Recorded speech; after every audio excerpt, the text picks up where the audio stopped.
कक्षा 10 हिंदी आगे की पढ़ाई शुरू करते हैं। हमने प्रकरण 6 कालिदास का प्राणी प्रेम के बारे में आगे पढ़ाई की थी। कालिदास के बारे में परिचय भी दिए हैं। कालिदास और मल्लिका हिरण के बच्चे घायल शावक को अपने घर ले आते हैं, उस पर द्रुत यानी घी का लेप लगाते हैं। उसको पुचकारते हुए कालिदास अपनी बाहों में उसे झुलाता है। फिर मल्लिका और कालिदास का संवाद आगे बढ़ता है। तो कालिदास कहते हैं, हम पहले से सुखी है, हमारी पीड़ा धीरे धीरे दूर हो रही है, हम स्वस्थ हो रहे हैं। न जाने इसके रुई जैसे कोमल शरीर पर बाण छोड़ते कैसे चला। वह कुलांच भरता मेरी गोदी में आ गया। कुलांच भरना यानी छलांगे लगाना। मैंने कहा, तुझे वहाँ ले चलता हूँ जहाँ तुझे अपनी माँ की सी आँखें और उसका सा स्नेह मिले। मल्लिका कहती है, सच है, माँ आज बहुत रुष्ट होगी। रुष्ट यानी नाराज। माँ को अनुमान हो गया है कि वर्षा में मैं तुम्हारे साथ थी, नहीं तो इस तरह भीग कर न आती। माँ को अपवाद की बहुत चिंता रहती है। अपवाद यानी निंदा, कि लोग क्या कहेंगे। कौश में दिया है दूध का भाजन और उसके हाथ से ले लेता है। मल्लिका हिरण शावक को बाहों में लेकर उसका मुंह दूध के निकट लाती है। कालिदास भाजन की ओर निकट कर देता है। हम दूध नहीं पिएंगे, नहीं, हम ऐसा हठ नहीं करेंगे, हम दूध अवश्य पिएंगे। इतने में वो जो राजपुरुष जिसका नाम दंतुल है, वह घर के आंगन तक आ जाता है। क्षण भर में दिखता रहता है। कालिदास हिरण को मुंह से दूध पिला देता है, ऐसे ऐसे करते हुए।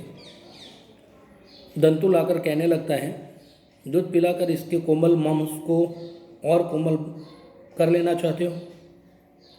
कालिदास ने कहा, जहाँ तक मैं जानता हूँ कि हम लोग परिचित नहीं हैं। तुम्हारा एक अपरिचित घर में आने का साहस कैसे हुआ? तो दंतुल ने कहा, कैसी आकस्मिक बात है कि ऐसा ही प्रश्न मैं तुमसे पूछना चाहता था।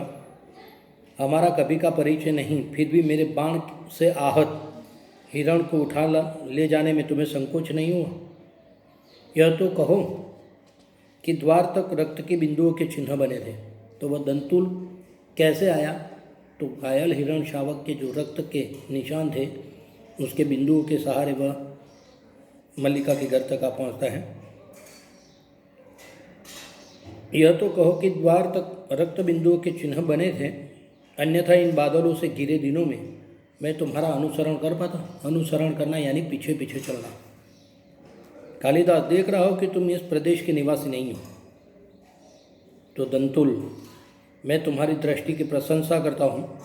मेरी वेशभूषा ही इस बात का परिचय देती है कि मैं यहाँ का निवासी नहीं हूँ। कालिदास, मैं तुम्हारी वेशभूषा को देखकर नहीं कह रहा। दंतुल, तो क्या मेरे ललाट की रेखाओं को देखकर कह रहे? जान पड़ता है चोरी के अतिरिक्त सामुद्रिक का भी अभ्यास करते हो। सामुद्रिक यानी ज्योतिष शास्त्र, ठीक है। इतने में मल्लिका आती है। तुम्हें ऐसा लांछन लगाते लज्जा नहीं आती? दंतुल ने कहा, क्षमा चाहता हूँ देवी, परंतु यह हरिण शावक जिसे बाहों में लिए हैं मेरे बाण से आहत हुआ है, इसलिए यह मेरी संपत्ति है। मेरी संपत्ति मुझे लौटा तो देगी? कालिदास कहने लगे, इस प्रदेश में हिरणों का आखेट नहीं होता राजपुरुष। तुम बाहर से आए हो, इसीलिए इतना ही पर्याप्त है कि हम इसके लिए तुम्हें अपराधी न माने। कालिदास तो दंतुल कहने लगा, तो राजपुरुष अपराध का निर्णय गांववासी करेंगे? ग्रामीण युवक अपराध और न्याय का शब्दार्थ भी जानते हो? कालिदास ने कहा, शब्द और अर्थ राजपुरुषों की संपत्ति है, जानकर आश्चर्य हो। दंतुल, समझदार व्यक्ति जान पड़ते हो, फिर भी नहीं जानते कि राजपुरुषों के अधिकार बहुत दूर तक आते हैं।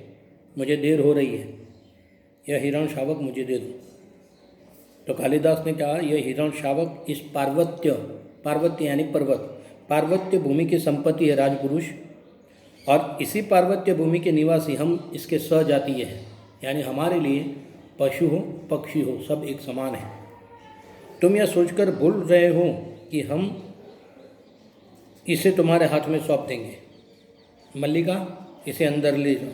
इसे अंदर ले जाकर तल्प यानी सैया पर या किसी आस्तरण यानी बिछौने पर लेटा दो। इतने में अंबिका आती है जो मल्लिका की माँ है। इस घर के तल्प और आस्तरण हिरण शावकों के लिए नहीं है। मल्लिका, तुम देख रही हो माँ? अंबिका, हाँ देख रही हो, इसीलिए तो कह रही हूँ। तल्प और आस्तरण मनुष्य के सोने के लिए है, पशुओं के लिए नहीं। तब कालिदास कहने लगा, इसे मुझे दे दो मल्लिका। दंतुल कहने लगा, और राजपुरुष दंतुल तुम्हें ले जाते देखता रहेगा। कालिदास, यह राजपुरुष की रुचि पर निर्भर करता है। दंतुल, राजपुरुष की रुचि अरुचि क्या होती है? संभवत इसका परिचय तुम्हें देना आवश्यक होगा। इतने में कालिदास बाहर चला जाता है, केवल उसके शब्द सुनाई पड़ते हैं। कालिदास ने यहाँ संभवत, तो दंतुल ने कहा संभवत प्रश्न, और उसका हाथ तलवार पर जाता है। इतने में मल्लिका शीघ्रता से यानी जल्दी से द्वार पर आकर खड़ी हो जाती है और कहने लगती है, ठहरो राजपुरुष, हिरण शावक के लिए हठ मत करो।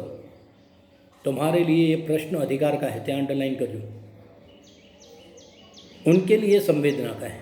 यहाँ पर प्रश्न अधिकार और संवेदना, कौन जीतता है, अधिकार या संवेदना? तो वहाँ पर आप अंडरलाइन कीजिए। कालिदास निशस्त्र होते हुए भी तुम्हारे शस्त्र की चिंता नहीं करेंगे।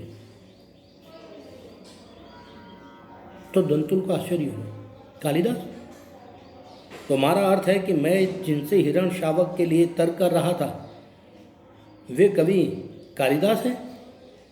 मल्लिका, हाँ, परंतु तुम यह कैसे जानते हो कि कालिदास कवि हैं?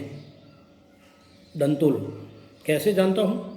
उज्जैनी की राज्यसभा का प्रत्येक व्यक्ति, वहाँ पर भी आप अंडरलाइन कीजिए, उज्जैनी की राज्यसभा का प्रत्येक व्यक्ति ऋतुसंहार के लेखक कवि कालिदास को जानता है। और आप भी नोट कर दीजिए कि ऋतुसंहार एक ऐसा नाटक है जिसके लिए कवि कालिदास संसार के श्रेष्ठ कवियों में भी माने जाते हैं। उनके द्वारा रचित सारी किताबें दुनिया भर में प्रसिद्ध हैं। मल्लिका ने कहा, उज्जैनी की राज्यसभा का प्रत्येक व्यक्ति उन्हें जानता है। दंतुल ने कहा, सम्राट ने स्वयं ऋतुसंहार पढ़ा और उसकी प्रशंसा की, इसीलिए आज उज्जैनी का राज्य ऋतुसंहार के लेखक का सम्मान करना चाहता है, उन्हें राजकवि का सम्मान देना चाहता है। आचार्य वरुरुचि इसी उद्देश्य से उज्जैनी से यहाँ आए हैं। मल्लिका ने कहा, उज्जैनी का राज्य उन्हें सम्मान देना चाहता है, राजकवि का आसन? दंतुल, मुझे खेद है, मैंने उनके साथ अशिष्टता का व्यवहार किया है, मुझे जाकर उनसे क्षमा मांगनी चाहिए। दंतुल उनको पहचान लेता है तो कालिदास की माफ़ी मांगने के लिए तैयार हो जाता है। तो यहाँ पर आप देखिए कि विद्यार्थिनी बहनें कि जहाँ पर सम्मान का प्रश्न है, संवेदना का है, तो संवेदनाएं जीतती है। मारने वाले से बचाने वाला बड़ा होता है, और उस बात को यहाँ पर रखा गया है। कालिदास का प्राणी प्रेम बहुत ही अच्छा संवाद है। कोरोना की वजह से हम क्लास में पढ़ाई नहीं करवाए, इसका दुख है, वरना आपके ज़रिए क्लास में ही इसको हम पढ़ते, आपको ऐसे ही संवाद बोलने पड़ते। धन्यवाद। स्वाध्याय ध्यान से कीजिए, एक एक शब्द को गौर करके देखिए। जहाँ कहीं भी मुश्किल है तो तुरंत आप व्हाट्सएप में लिखकर मुझे भेज सकते हैं।